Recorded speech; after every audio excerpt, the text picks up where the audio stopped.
All right, welcome to this explainer. Today we are diving into something absolutely fascinating, the cosmogenesis framework surrounding the August 2026 lunar eclipse.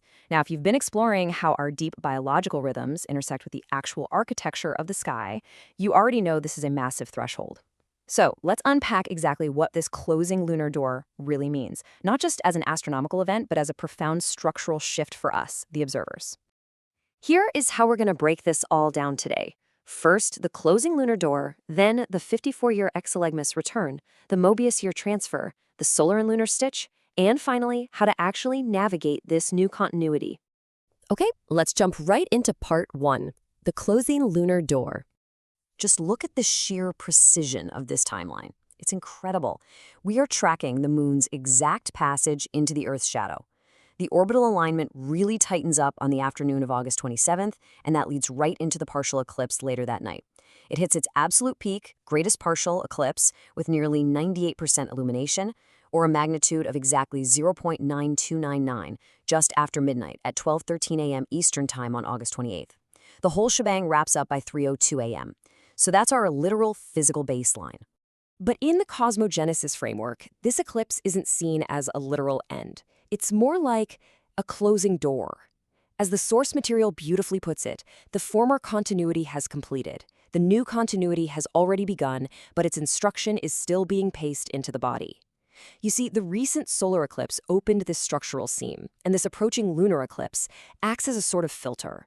It calibrates and literally stitches a brand new signal into reality, pacing it gently into our lived experience.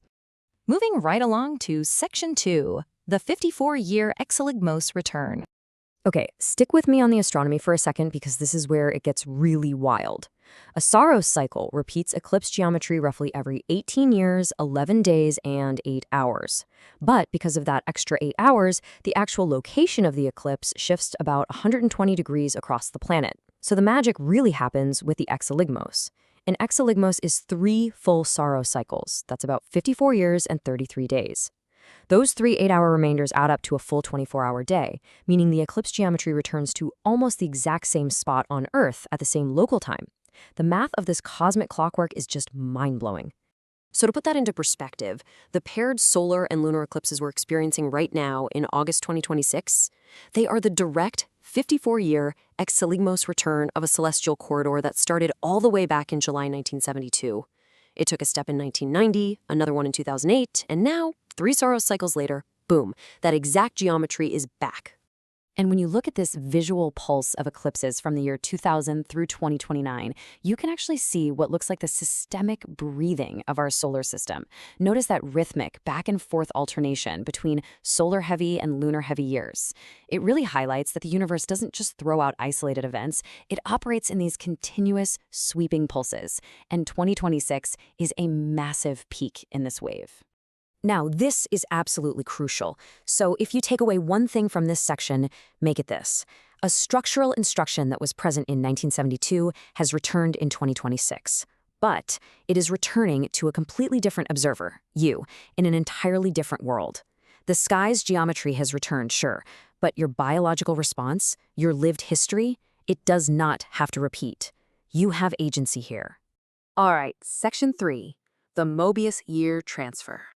You know, our standard civil wall calendars are pretty literal, right? They just tell us it's Monday, or that it's August. They're fantastic for booking a flight, but all they really do is count elapsed days.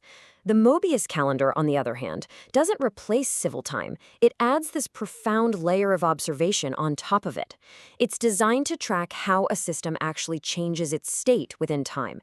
It's watching the relationship between the solar structure, the lunar process, our biology, and us as the conscious witness to all of it. So, according to this calendar, here is exactly what we are navigating right now. On August 6th, a very rigid 504-day structural cycle finally completed, and that opened up an 8-day transfer membrane. Right smack in the middle of that membrane, on August 12th, the solar eclipse erupted and exposed the underlying architecture.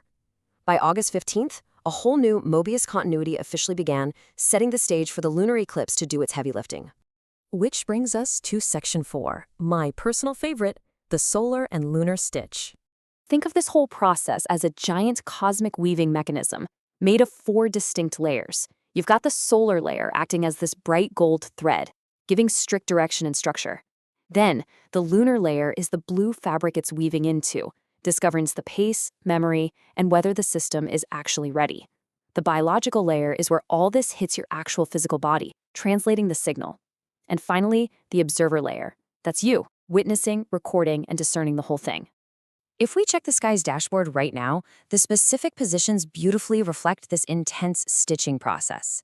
The moon has moved from a calibration phase into gate 22, which acts as a compression wave. It's literally squeezing out residual noise so the true signal can transfer over. Meanwhile, the Sun and Mercury are synced up in gate 11, which is intensely focused on physical body mechanics and repair. Jupiter is shifting into an ancestral purge in gate 10, while Saturn and Neptune are holding this slow, deep background pulse of structural beginning in gate 1. So here is the so what of all that profound machinery. The solar instruction might have crossed the temporal seam back during the solar eclipse, but it is entirely up to the lunar field to stitch that signal into a sustainable reality. The sun directs, but the moon embodies. If your biological processing can't handle the new signal, the lived expression fails. Ultimately, your body is what reveals whether this stitch is going to hold. Okay, Section 5, Navigating the New Continuity. What do we actually do with all this? The framework is actually super practical about what to support and what to reduce right now. You absolutely need to support your physical system. We're talking deep rest, serious hydration, and gentle movement. On the flip side, you've got to drastically reduce forced acceleration. Look, we all have a habit of rushing, right? But do not treat a feeling of panic or urgency as evidence that you're ready to move. Stop overcommitting, and please avoid making permanent, life-altering decisions right now just to escape the temporary discomfort of this threshold. In our modern culture, we hear the word upgrade and immediately think, oh, I need to go faster, grind harder, process more data. No, absolutely not. This transition isn't about speed. It's about building your biological capacity. It's about having a nervous system capable of receiving a brand new rhythm, holding it, and transmitting it without breaking down or repeating your old cycles of burnout. As this lunar door closes, your main job is inquiry. Drop the pressure from it. Ask yourself, what naturally remains alive in my life when I stop forcing things forward? What open loops keep begging to be closed? And pay really close attention to your body. What physical realities is your body accepting right now, even while your mind is still frantically debating them? Observe, record, articulate. That is your operational mantra right now.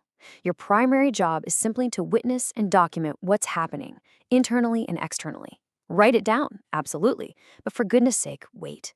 Do not force the interpretation yet. You wait to articulate the meaning until the new pattern has safely established itself and actually has the structural integrity to speak clearly. So, as we cross this temporal seam together and finally step out of the August eclipse corridor, I want to leave you with this final grounding thought. Let the lunar field decide what crosses the threshold. Don't just drag your former rhythm into this new continuity because it feels familiar. Seriously, ask yourself, what will remain alive in you when the pressure to continue the old rhythm is finally removed? Let that sink in. Thank you so much for exploring this framework with me today, and I'll see you in the next explainer.